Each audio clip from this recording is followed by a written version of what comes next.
Thaddeus Stevens, and I'm here to show how I, Edward McPherson, and fellow Congressman saved the country 150 years ago on this date.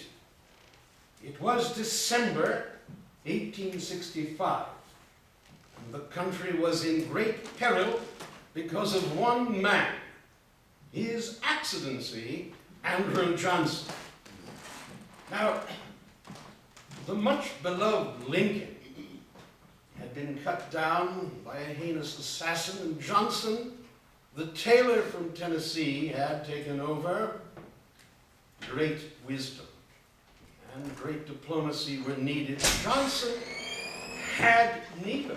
I had told Lincoln in 1864, when he was considering Johnson as his vice president, that he was a ripe demagogue and, as I suspected, a damned scoundrel. Unfortunately, my assessment proved too true.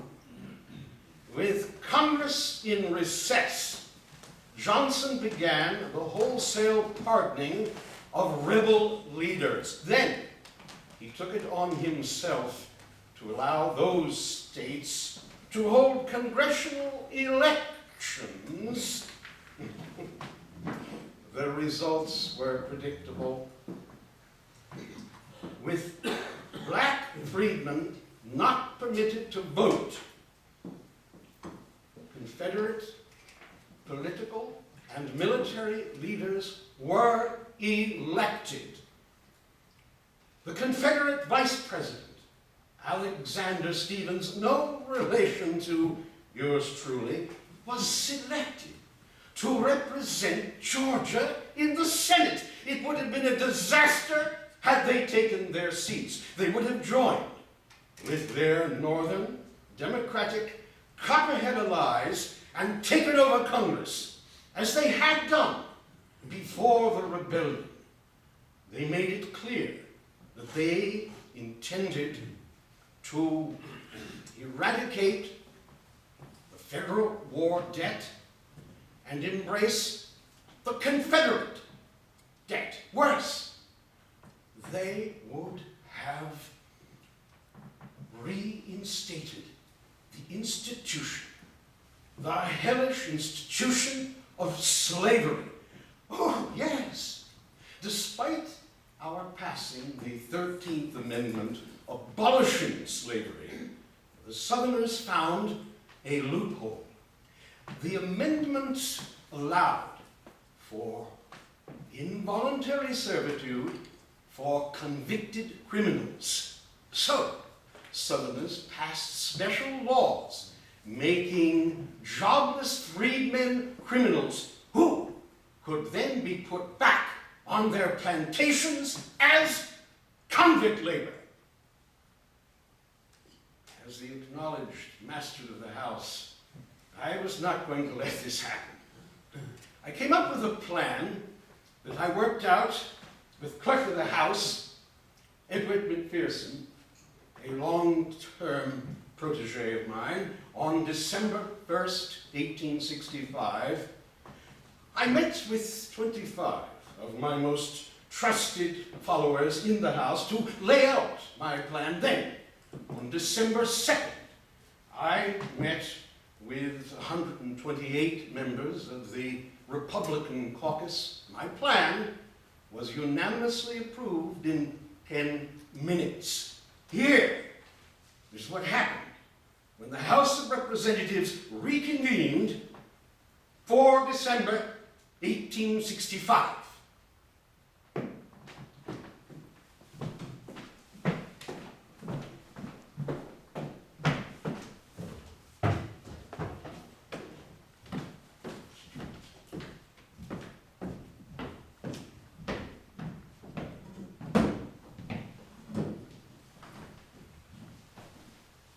If it isn't the Honorable Clerk of the House, Edward McPherson. Ready for the big show today? Ready as I'll ever be. You sound nervous, Edward. Well, wouldn't you be if you were going to do something that has never been done in our history? Don't worry. Ed has everything under control, and you have me and the other Republicans to back. Look over there. That's that copperhead Brooks from New York and Maynard from Tennessee. They're probably hatching up some plot to fool us. But we can't let them do it. The stakes are much too high. You are absolutely correct. Now is the time for me to begin.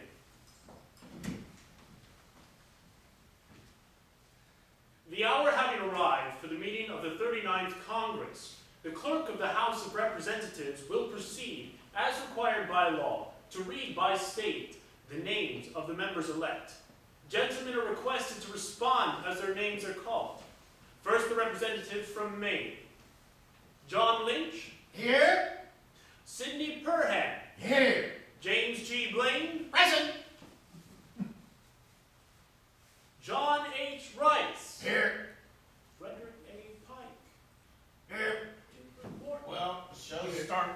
Edward Morton. Present. But I'll be damned if I'm gonna let that clubfoot fanatic keep our southern brethren from taking their rightful seats. Here. Yes, we will succeed. Thomas. My fellow Tennessean, Andrew Johnson, has said that Thad's plane will be knocked in the head from the start. With your help, Mr. Maynard. Alexander Rice. Well, I think it's just about time for your part. Samuel. You are right. Excuse me. William E. Nyback of Mr. Indiana. Mr. Clerk, excuse me. I understand you're calling the roll call over there and you are omitting many members, including myself. The clerk will be compelled to object to any interruption of the calling of the roll. Does the clerk decline to hear me? I decline to have any interruption of the call of the roll. Henry L. Dowes. Nathan P. Dixon. Henry C. Demme. Here. I move that the House now proceed to the election of the Speaker of the 39th Congress. Before that motion is put in, I call the gentleman to order. The clerk must rule as a matter of order that he cannot recognize any gentleman whose name is not on his roll. Perhaps you will recognize me since my name is on the roll. I hope Mr. Maynard of Tennessee is recognized as a member of this Congress. For if Tennessee is not in the Union and has not been in the Union, by what right does the President of the United States occupy the White House? I call the gentleman from New York to order, and I ask what is the issue before the House? The issue before the House is the election of a Speaker. Nothing else. But why won't the clerk recognize Maynard of Tennessee and congressmen from other states as members of this body? If the House desires my reasons, I can give them. It will not be necessary. We know all. The gentleman from Pennsylvania says we know all, but certain quarters know nothing. We are about to exclude 50-some members of Congress without debate. I ask the honorable member from Pennsylvania, when do you plan to hold that debate? I have no objection to answer the gentleman from New York. I propose to press it at the proper time. Talleyrand, the infamous French diplomat, said language was given to man as a way to conceal ideas. And we all know the honorable congressman from Pennsylvania's ingenuity in the use of language. The proper time is now. I move that Maynard of Tennessee and other Southern members be admitted to the 39th Congress. The amendment is out of order because it does not pertain to the election of the Speaker of the House. I appeal to the gentleman from Pennsylvania to listen to me for a moment. I cannot yield to any gentleman who does not belong to this body, who is an outsider. We will not accept those who have slaughtered 500,000 of our fellow countrymen until their clothes are dried and they are reclad. I do not wish to sit side by side with men who smell of the blood of my kindred.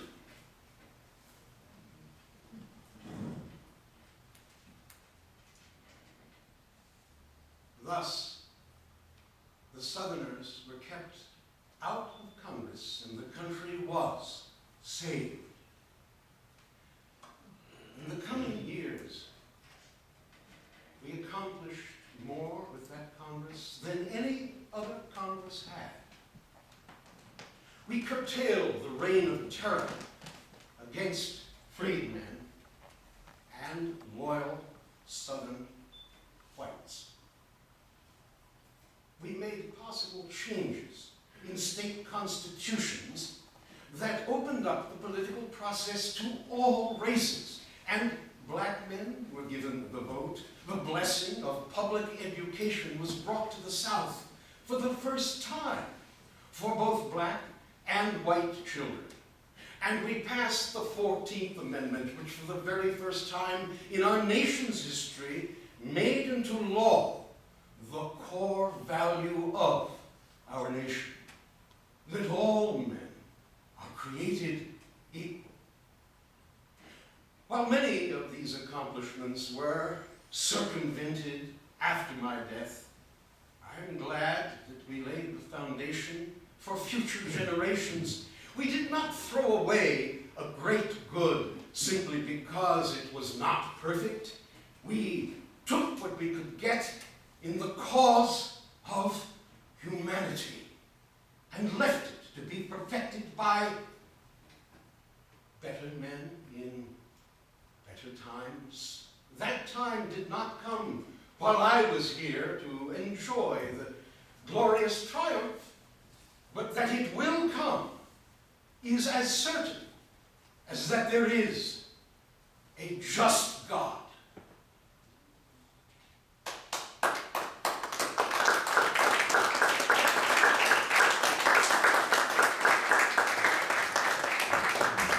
Thank the playwright here, author. I